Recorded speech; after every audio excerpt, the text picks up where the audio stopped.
Hari tu besar. Hari ni kecil pula.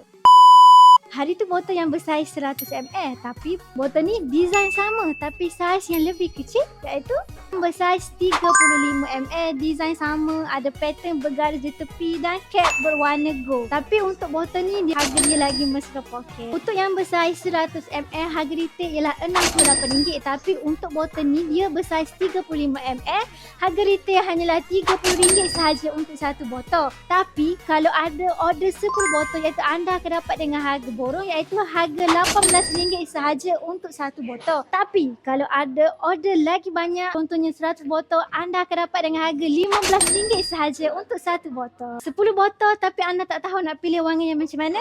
Jangan risau. Dekat Encash kami menyediakan lebih daripada 800 pilihan wangian.